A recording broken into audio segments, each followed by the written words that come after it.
the dog. Hey, hey! Enough! Enough! Maverick! Enough! Back up.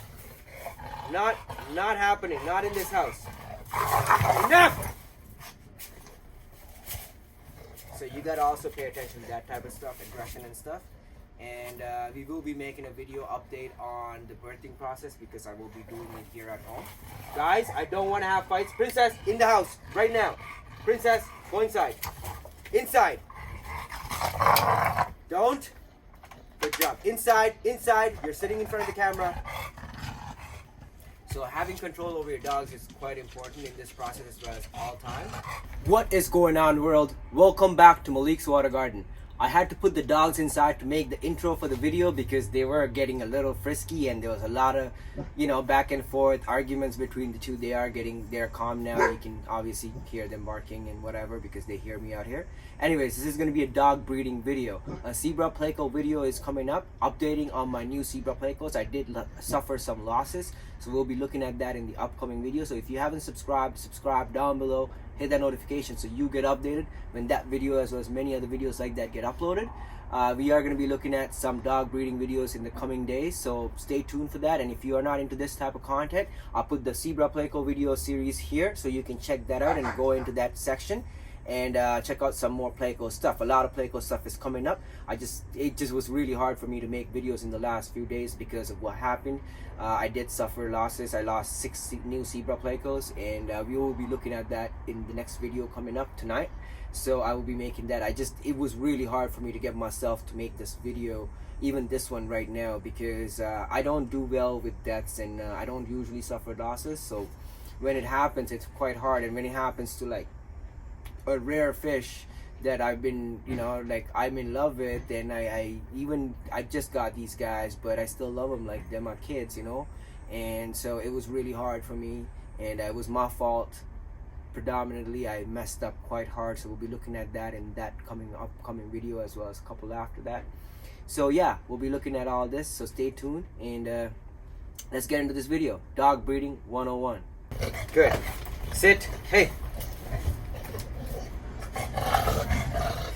It's difficult.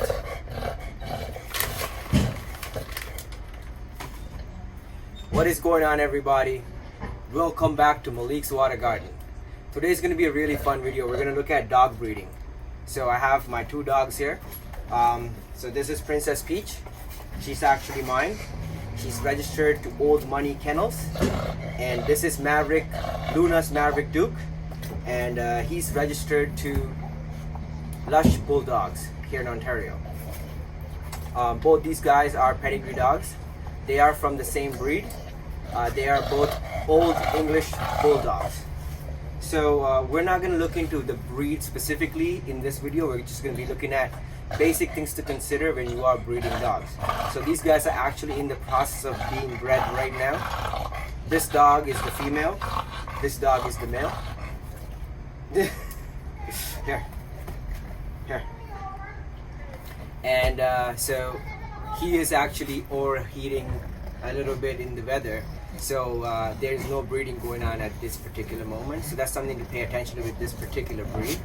And but we're going to be looking at the basic things about dog breeding. Come on, sit. Hey.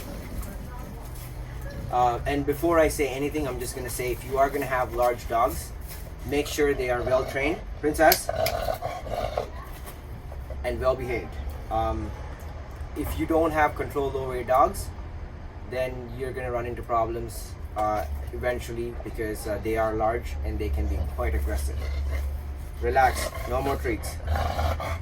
So the first thing I'm just going to say is I've been doing this for quite a long time. I've been in the business, I would say, since my parents have been breeding dogs since I was a kid, so I've had experience from back then, and this is second nature. I deliver their puppies at home, and if you guys are interested, comment below and let me know. I'll make a video about that, and subscribe if you haven't so you get updated when her puppies arrive and that video is updated. Now, having said that, the one thing I'm going to say is you want to consider the health of the dogs, and you also want to consider the health of the puppies. So the first thing is you want to get 2 healthy dogs, male and female. The breed and specific stuff like that is up to you. And usually, obviously, the more pedigree the dog has, the higher the value of the puppies. They're actually trying to do it right now, and I think he just threw up. But having said that, you don't want to breed animals that are related. So that's a big no-no. Try to stay away from breeding brothers and sisters, or parents to offspring, or cousins, and other related animals, uncles to aunts to like nephews and nieces and stuff like that. And obviously you can see what's happening, right? And this has been going on for a few days, and I've actually contacted the veterinarian and asked them if they could be artificially inseminated, just because it's really hot and I don't want him to overheat. And so I've been monitoring his heat temperature pretty much throughout the entire process, making sure he doesn't die on me, which would suck. So that's something to pay attention to with this type of dogs. And also, the vet said that it is not a service that they provide here in Ontario. And he said also, if they are providing that service, there are some vets that do, and that it is not 100% guaranteed that they have to be naturally inseminated. It's the best way, right? So they've already had puppies before, these two exact dogs. So it's not too much of an issue. I'm not too worried, but you know, it's a concern. And so I've been dealing with this bullshit pretty much the last week and a half now, about a week, and this is gonna go on for another 2 weeks. The female dog can only be bred twice a year. In terms of physical capability, I wouldn't recommend doing that. But if it's a small dog, they will have 3 heats. They essentially can't reproduce during the heat cycle. So when the dog goes into her month, like a yearly period cycle, so this, hey! And you gotta also pay attention to aggression. Big, large dogs, he just hurt her. She didn't like that. So, you know, like, she's very nice and gentle, but at the same time, you know, she's still a large, aggressive dog. So you gotta pay attention to that type of stuff too. Having said that, the male, his back legs cannot be any shorter than 3/4 of her back legs. Otherwise, it wouldn't work physically. So you got to pay attention to that, and also make sure they're not related. So this guy is from a different line than her. She's actually, her dad is from Europe, and her mom is a classic American. And so therefore she's considered an outcross. Come on, over here. Hey, what are you looking at? Turn around. Over here, sit. Good girl. And he has 7 generations IOEBA pedigree. Now, all these things just increase the value of the puppies. These guys produce some really good looking puppies, and our puppies go for about $2,500 per puppy, or a little bit less or a little bit more depending on how the puppy looks, and if it fits the specific criteria for show and whatever.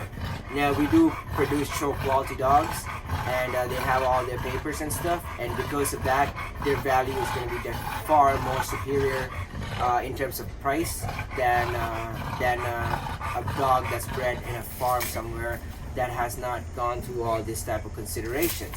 You can find an old English Bulldog from $1,000 up all the way up to $3,500 depending on the pedigree and the look and the quality of the dog.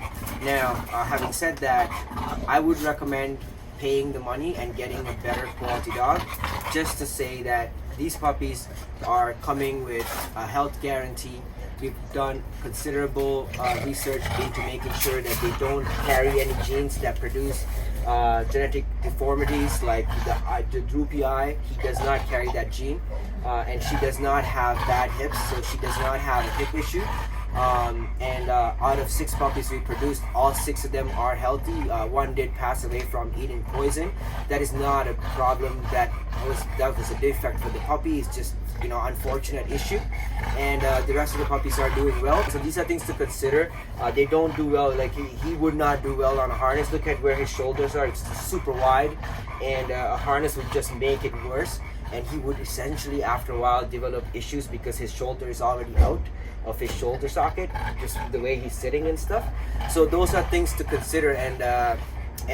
But aside from those minor issues, and also the rashes and stuff that these breeds get. These guys are particularly disease free or deformity free because they are from unrelated lines. His parent line is from Ontario here, and her family, her dad is from the Czech Republic, so he's an imported dog, and her mom is a classic American, so a completely different line of animals from different breeders and different stock and all that. So because of that, these puppies are quite healthy, and so that's something I take pride in, and that's one of the reasons why I can ask for the higher prices. I've actually sold 2 of the puppies out of the litter already, and they haven't even conceived yet. So I've already gotten money for 2 of the puppies, a deposit actually. And so that's something to consider. So buy from a reputable breeder, and also I would say female dogs are equally as valuable as male dogs, if not more. If you have a female dog, you can always produce more puppies, and if you have a male dog, you can only stud it out, and you can get 1 puppy back out of every litter you produce. And but having said that, female dogs should only be bred once every year or a year and a half for this type of breed, and for smaller breeds you can breed them once a year, and because they have 3 heat cycles. So what basically you should miss 2 heat cycles, so every six months you get 1, so every year and a half is when you should be breeding them. So she had a litter of puppies last year in January, and so now she's being bred again, and then these puppies will be born this year in December, Christmas. So a December puppy litter would be about essentially 24 or 23 months apart, which is healthy for that type of animal, and you shouldn't breed them more than 2 to 3 times at best.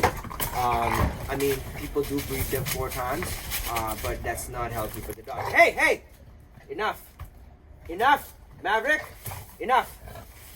Back up! Not happening. Not in this house. Enough! So you gotta also pay attention to that type of stuff, aggression and stuff. And we will be making a video update on the birthing process, because I will be doing it here at home. Guys, I don't want to have fights. Princess, in the house, right now. Princess, go inside. Inside. Don't. Good job. Inside. You're sitting in front of the camera. So having control over your dogs is quite important in this process as well as all time. She's not aggressive. She's just telling him off. If she wanted to, she could rip his face off, and she doesn't do that to her. So she is a good girl, and he's also really well behaved. He's a good gentleman, and they are back at it again. See, this is going to go on for a few days. So if you guys want to know anything else, just comment below and let me know, and I'll try to make an update video on that. And yeah, this is basically how dogs are bred. And in 63 days odd, more puppies. So stay tuned for that and subscribe. And a zebra pleco video is coming up. I did suffer some losses recently, and so that's gonna be something that you guys will get to see in the next video. So stay tuned, and thank you so much for watching. I love you all. I'll see you in the next video. God bless you.